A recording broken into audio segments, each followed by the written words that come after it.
São 18 horas mais 34 minutos, falamos ao vivo dos estúdios da TV Passos e como eu anunciei para vocês ontem, semana passada, hoje, no meu programa de esportes, estamos recebendo aqui dois neurocirurgiões. Eu falei a palavra certa. Está aqui o Dr. Nicolas e o Dr. Marcos. O Nicolas eu acabei de conhecer, o Marcos é meu médico, né? Já tratei com ele, sei da categoria, aliás, vamos poder conversar de um outro assunto também, que envolve, até depois posso até gravar uma entrevista para a gente soltar amanhã no programa esportivo A Bola no Ar, sobre o Luciano. Foi o Marquinhos que, se não me engano, operou o Luciano, né? Então, vou conversar com os dois aqui, um papo super agradável, deixar eles bem relaxados. Entrevistei o doutor, como é que chama o doutor que eu entrevistei lá, Vitor Hugo? Entrevistei o doutor lá na Santa Casa agora mesmo, que eu falei assim, doutor, peraí, deixa eu medir sua pressão, de tão nervoso que ele ficou. Mas esses aqui são gente boa demais. Eu vou comentar o Marquinhos primeiro.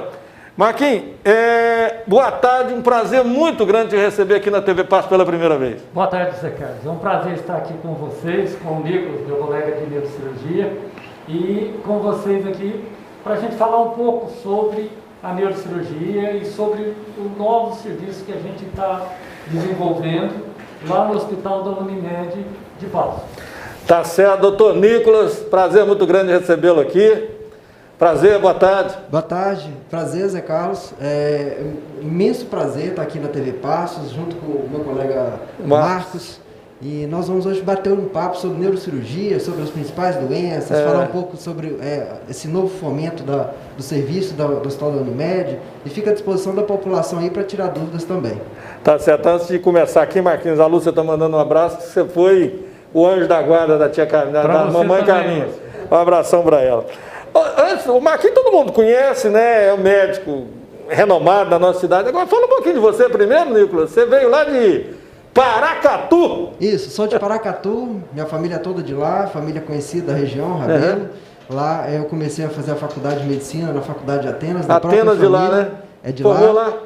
Formei lá e logo em seguida fiz minha formação em neurocirurgia em Ribeirão Preto. Ribeirão Preto. Lá eu terminei a formação, fiz algumas pesquisas também em São Paulo, tive uma temporada lá. E agora estou em Passos, já tem 2 anos aqui na região. Certo. Você fez residência em Ribeirão? Em Ribeirão Preto. Tá certo. E como é que pintou Passos na sua vida? Foi os convites dos amigos, conhecendo a região, pão de queijo, café, aí acabei ficando por aqui. Você é um dos... a Priscila me passou aqui, você é convidado do Hospital da Unimed. Você está na Unimed, está na Santa Casa também? Como é que você está aí? Isso, estou em todos os hospitais aqui da região. E neurocirurgia. Isso, e na especialidade de neurocirurgia, que o foco nosso é a parte cirúrgica. Certo.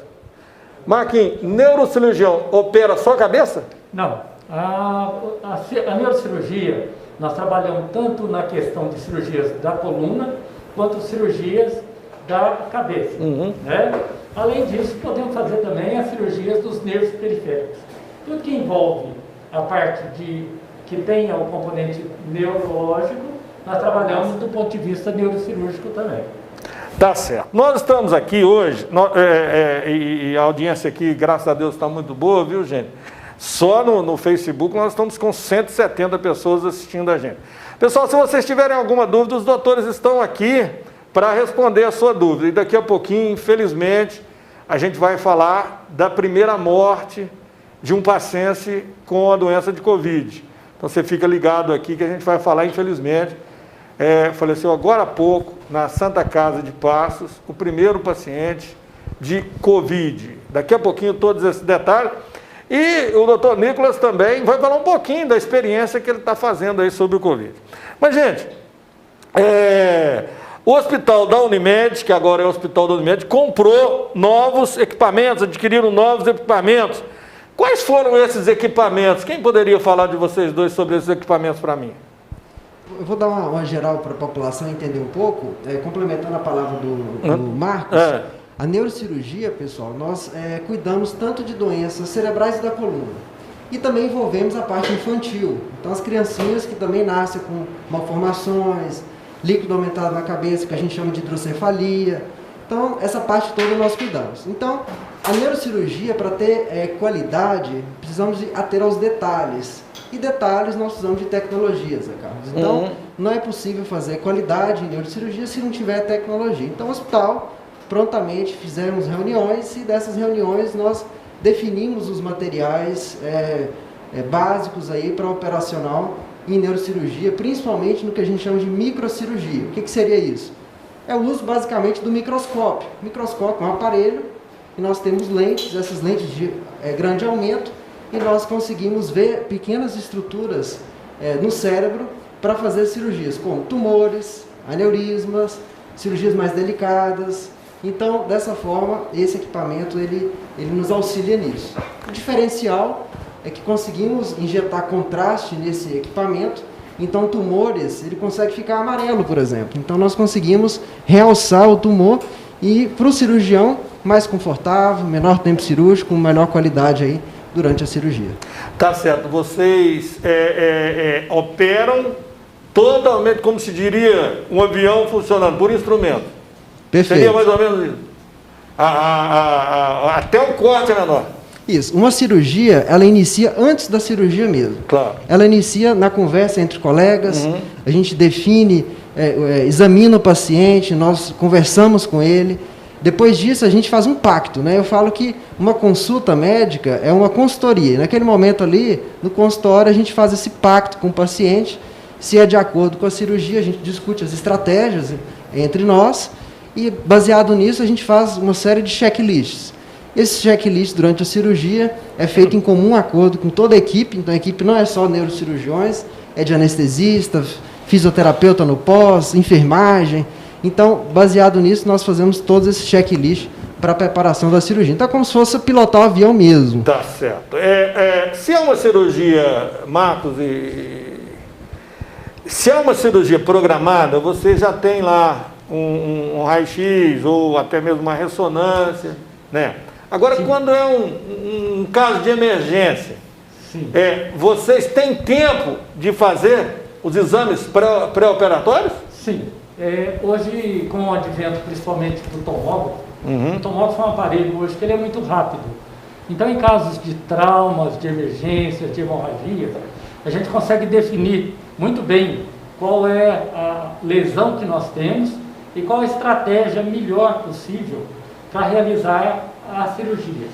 Igual o Nicolas falou, normalmente eu e ele trabalhamos muito bem em equipe, e quando nós partimos para um caso, mesmo que seja emergência ou eletiva, a gente já tem uma ideia em comum acordo de qual abordagem vamos fazer. Exemplo, que o Nicolas estava falando, a utilização do microscópio em uma cirurgia de coluna. Hoje a gente consegue fazer praticamente uma cirurgia endoscópica, ou a chamada cirurgia de coluna minimamente invasiva. Com a utilização do microscópio, com a luminosidade e com o engrandecimento da imagem, é possível realizar com cortes pequenos na coluna. E com resultados? Com resultados excelentes. E com o mínimo lesão possível das raízes nervosas ou da medula, assim como é na cabeça, no crânio. É uma responsabilidade muito grande de vocês dois, tanto o Nicolas quanto o Dr. Márcio, que é o seguinte: tanto coluna quanto cabeça são as partes que eu considero mais importantes do corpo, né? Perfeito. E uma operação na coluna mal feita, a pessoa pode ficar paraplégica para o resto da vida. E a cabeça, né? A cabeça é a dona do corpo, né? Então, a responsabilidade médica de vocês é muito grande, né, gente? É uma responsabilidade que tem que ter uma calma, tem que ter uma preparação muito grande, né? Esse fato é interessante, Zé Carlos, só para deixar claro para a população, na década de 70, de 80, existia um mito de que tudo de neurocirurgia trazia muita sequela, e isso o paciente ficava muito debilitado. De fato, existem doenças que já entram no hospital de forma grave, um traumatismo, um paciente que já tem um tumor avançado, mas deixando as doenças comuns, e nós focamos nela. O que acontece? Com o advento da tecnologia, na década de 70, nós tivemos o microscópio, né? Então isso foi desenvolvendo ao longo do tempo, e dentro das linhas do microscópio nós tivemos várias evoluções nesse caminho. Então hoje nós podemos fazer cirurgias minimamente invasivas, apesar de abrirmos. Então às vezes tem uma questão leiga da população: vai abrir minha cabeça? Mas hoje nós conseguimos cada vez mais fazer pequenas incisões, pequenas alterações em termos estéticos, e isso permanecer melhor para o paciente. Vou te dar um exemplo. Anteriormente, para operar um aneurisma cerebral, as incisões chegavam a 15, 20 centímetros no crânio da cabeça, na pele da pessoa. Hoje conseguimos 4,5, então 3,5, 3 centímetros. Então, isso de forma aberta. Por quê? Nós temos tecnologia, nós temos monitorizações, nós temos um microscópio que consegue ter uma precisão nos diagnósticos e na hora de fazer a cirurgia. Esses equipamentos... O senhor quer falar, doutor? Pode falar. Esses equipamentos que a Unimed adquiriu, eles ajudam nesse sentido? Sim, é exatamente o que eu iria falar, Zé Carlos. Além do microscópio, nós temos um intensificador de imagem, que ele é um raio-x, que ele tem uma capacidade muito grande de determinar para nós as estruturas, principalmente ósseas, no caso da coluna, no caso do crânio.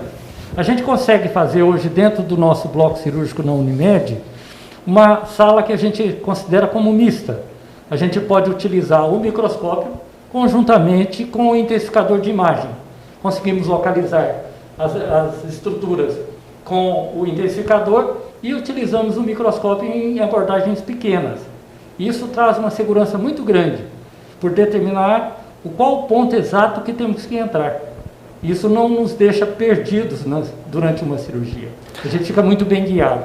Só para o pessoal entender, anteriormente, o paciente tinha que fazer o procedimento na sala cirúrgica e seguir para uma segunda sala para fazer uma checagem no caso do intensificador. Então, hoje, com essa sala híbrida, mista, nós conseguimos, em tempo real, fazer tanto a cirurgia aberta quanto por radiologia intervencionista, no caso, o pessoal, as embolizações. Então, conseguimos, inclusive, checar em tempo real o que está acontecendo durante a cirurgia. Doutores, nesse momento de pandemia, até vou mandar falar para o Rony, daqui a pouquinho, todos os detalhes do coronavírus, tá legal? Que o pessoal, quando vê o plantão aqui, fica doidinho para saber os números da nossa cidade, o que está acontecendo, já a gente passa esses números. Nós estamos entrevistando aqui 2 neurocirurgiões, que fazem um trabalho maravilhoso, doutor Nicolas e doutor Marcos. Eu gostaria de saber do senhor o seguinte, por exemplo, nesse momento de pandemia que nós estamos vivendo, muitas cirurgias eletivas não estão acontecendo, alguns consultórios estão sendo, às vezes vocês estão atendendo menos. As operações, tanto de coluna como de cabeça, necessárias que vocês estão fazendo, elas estão sendo programadas ou só de urgência que vocês estão atendendo? Não, nós estamos trabalhando do ponto de vista mais da necessidade. Fazemos uma avaliação, porque a gente não tem só o Covid, né? Continuam as outras patologias, os pacientes continuam tendo aneurismas, continuam tendo tumores, tendo compressões de raiz com a hérnia de disco.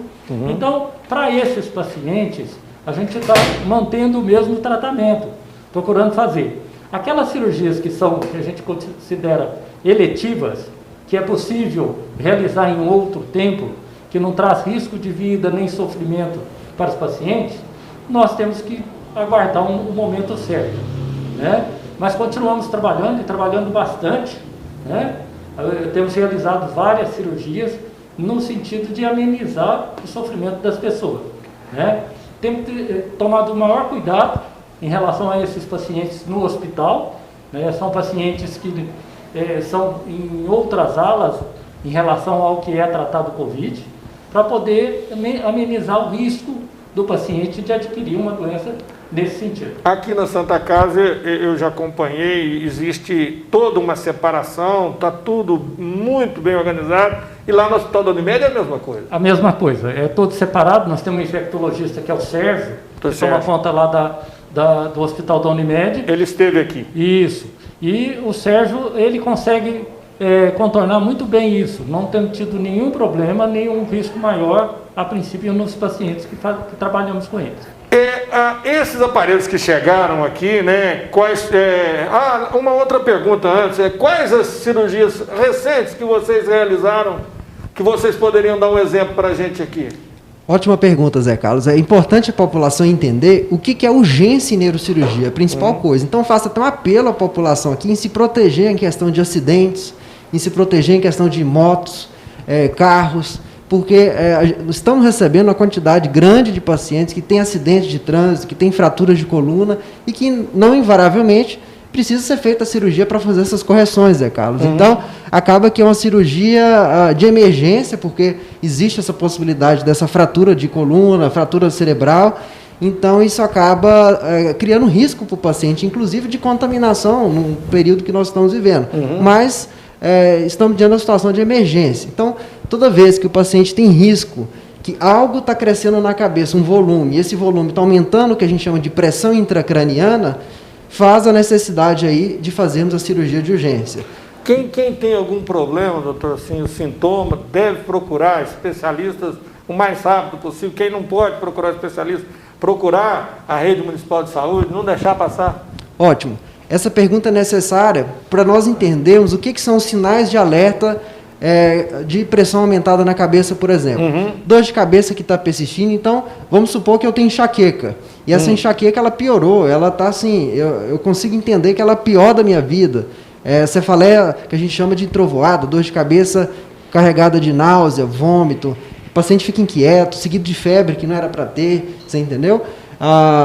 Sonolência, o paciente fica com inquietude. Então, são todos os sintomas cerebrais que me preocupam. Do ponto de vista da coluna, é quando ele perde o movimento ali, principalmente dos membros inferiores. Semana passada mesmo, nós tivemos uma paciente que ela não conseguia movimentar o pé, de tanta que existia essa compressão na medula, fazendo necessidade aí de cirurgia de emergência. Outros casos também que nós operamos, uma paciente que teve tumor de mama 2 anos atrás, achou que estava curada e começou com dor de cabeça repetidamente, e essa dor de cabeça, na verdade, era uma massa que caracterizou uma metástase cerebral. Então, veja só que as doenças são bem complexas, tumores, aneurismas que rompem, então dores de cabeça com queda, por exemplo, no banheiro, que a gente chama de síncope, ou seja, aqueles desmaios, apagões, faz com que chame essa alerta para nós. Mas, em contrapartida, Zé Carlos, quando o pessoal está todo em confinamento, em quarentena, as doenças psiquiátricas também aumentam. Então, nós também temos que diferenciar isso e temos que cuidar das emoções também, não é mesmo? Então, essa diferenciação é muito importante. Então, o exame neurológico, ele faz necessário. Então, nos consultórios, nós estamos focando nos pacientes que têm sinais de alerta, fazemos essa triagem para nós selecionarmos mais, com todas as recomendações do Ministério da Saúde e da OMS também, para garantirmos a total segurança da população. O Marquinhos, eu já sei, que eu já consultei com ele atende consultório e opera também. Você também atende consultório e opera. É assim que funciona? Isso. Como é que vocês repartem o tempo de operação com o tempo de atendimento? Como é que você distribui isso na sua vida? Assim, por exemplo, vocês operam sempre na parte da manhã? Não, nem sempre. O que nós procuramos fazer é dar a tentativa do maior atendimento possível, né, de ambulatório, consultório, etc, etc. E a partir do momento, como nós dois somos neurocirurgiões, a gente prioriza muito a neurocirurgia. Então, quando nós temos um caso que seja cirúrgico, nós vamos determinar se é uma emergência, se é uma urgência ou se é uma eletiva. Se for uma emergência, nós não temos hora, né? Pode ser de madrugada, o que for. Se for uma urgência, eu e o Nicolas programamos, né, e fazemos essa cirurgia. Isso vai depender de como que está a evolução do paciente, exames, etc. Podemos operar tanto na parte da manhã quanto na parte da tarde.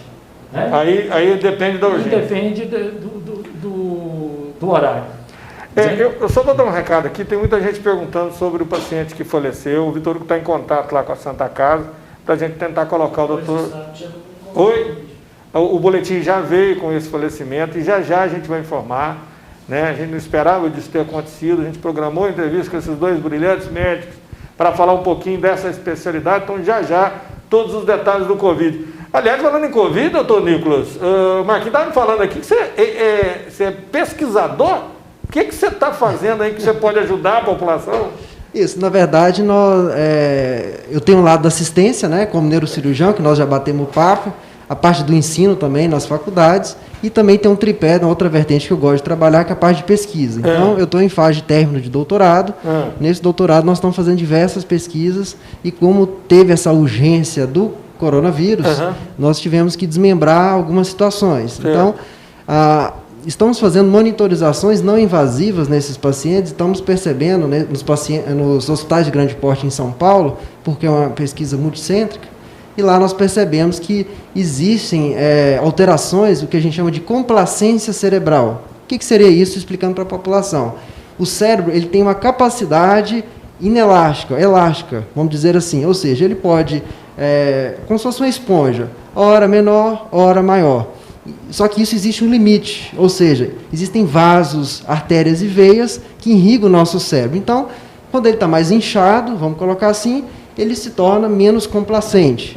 Então, nós percebemos que existe essa interação com a doença e que pacientes mais graves existe essa redução de complacência. Daí os sintomas neurológicos, inclusive, essa semana vai ter uma live sobre isso com esses especialistas para detalhar sobre isso. Então, o grande fato da pesquisa é que existe essa monitorização não invasiva. Hoje o mais comum é a gente colocar um catéter dentro do cérebro, então já é uma inovação aí brasileira perante o mundo nisso aí, e nós estamos tentando detectar a presença desse vírus dentro do cérebro. Então, existem essas pesquisas em andamento aí, nesse sentido, mas em São Paulo. Além do senhor, outros médicos estão participando? Isso, é uma equipe gigante. Uma equipe gigante com vários hospitais de ponta em São Paulo, e eu participo à distância, em formato à distância dessas pesquisas. Claro, num momento como esse, não poderia deixar de perguntar para os dois, tanto para o Marquinhos como para o senhor, Nicolas.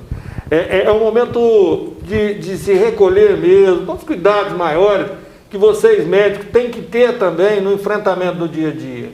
Sim, nós trabalhamos com a mesma preocupação que a população, né? Os cuidados são os mesmos, né? O costume de usar a máscara, nós já temos o costume. É verdade. E passou a ser necessário na vida do dia a dia. Outro fator importante para nós também é que, num hospital, às vezes nós temos casos de infecções. E essas infecções, há necessidade sempre de estar lavando as mãos e o uso do álcool.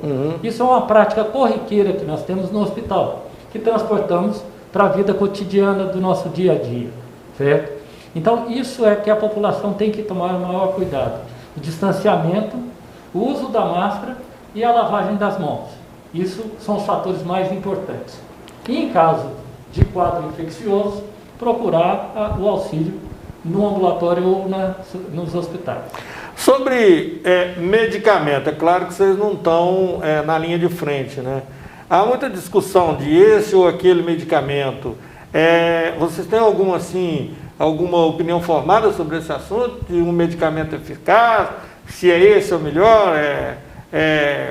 O presidente da República fala, como é que chama lá? Cloroquina. Zé Carlos, nós temos que ter muito cuidado com essas informações, porque quando a gente trabalha, inclusive com trabalho científico, tá, nós temos que estar pautado na ciência. A ciência, nós temos que ter nível de evidência suficiente para nós fazermos uma terapêutica. Então, se eu, na minha área, decido fazer um tratamento X ou Y, eu tenho que ter testado e esse tratamento tem que estar eficiente. Nós estamos diante de uma situação que precisa de todo mundo agir rápido, porque é vidas que estão em jogo.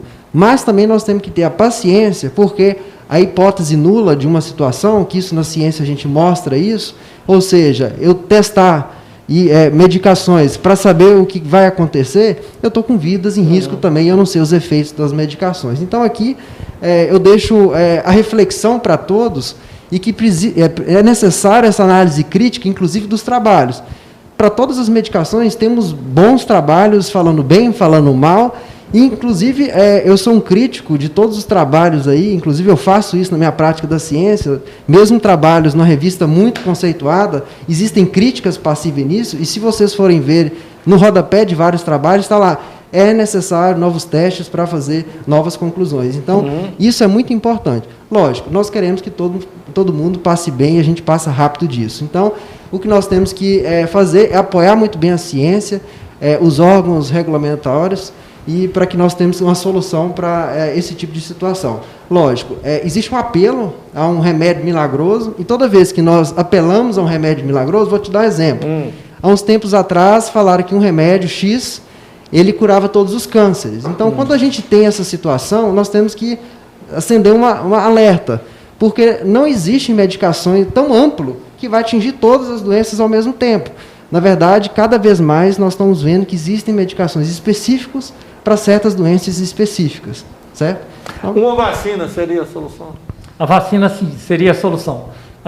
A vacina também é uma coisa bem complexa, o desenvolvimento. Nós percebemos que o desenvolvimento tem que ser a longo prazo. Se vai funcionar, se vai ser duradouro. Tudo isso tem que ser testado antes de ir para a população geral. Porque algumas vacinas podem dar efeito contrário. Claro. E nós não podemos ter um remédio que mate mais do que a doença. Então é necessário um bom embasamento científico para poder ter mais certeza. Chegou uma pergunta aqui que diz o seguinte: qual a relação entre a aquisição do Hospital da Unimed Sudoeste de Minas em janeiro e o serviço da neurocirurgia hoje?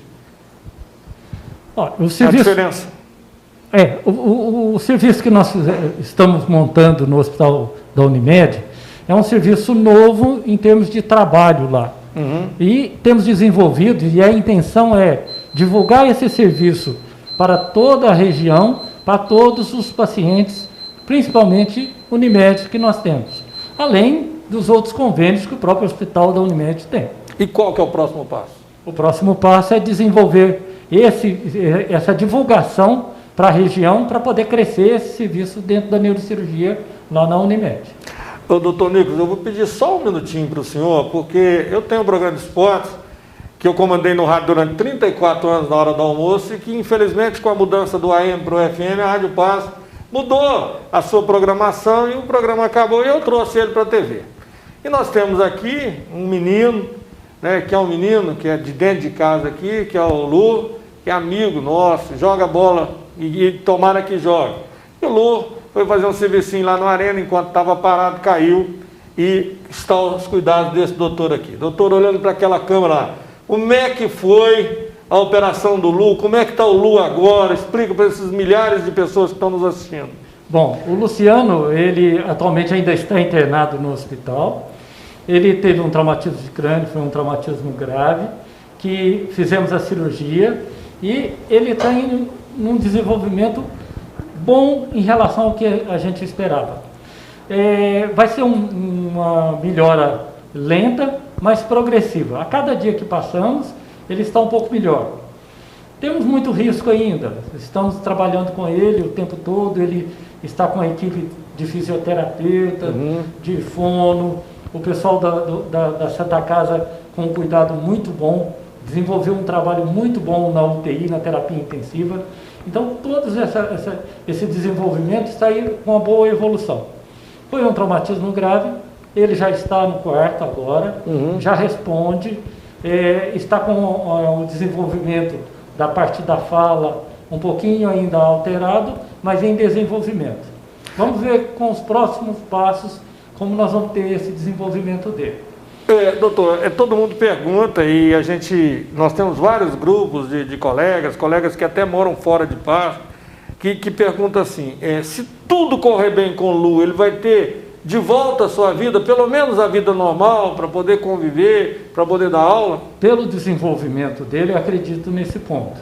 Vai ser um desenvolvimento ainda pouco lento, demorado, mas o trabalho do hospital, e principalmente da família dele, que eles tenham o maior cuidado com ele, tanto esposa, irmão, pai, né? Todos eles ao tempo todo envoltos no tratamento com ele, né? Eu acredito numa boa recuperação dele ainda.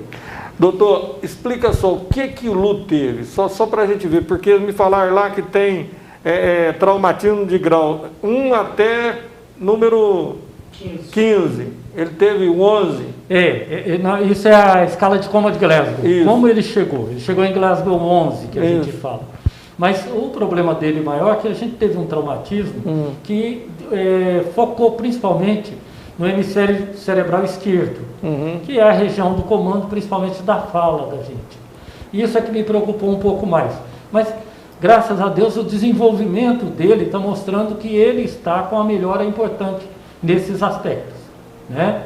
Nós temos ainda um bom caminho ainda para andar pela frente, mas está vislumbrando um bom desenvolvimento ainda do quadro dele.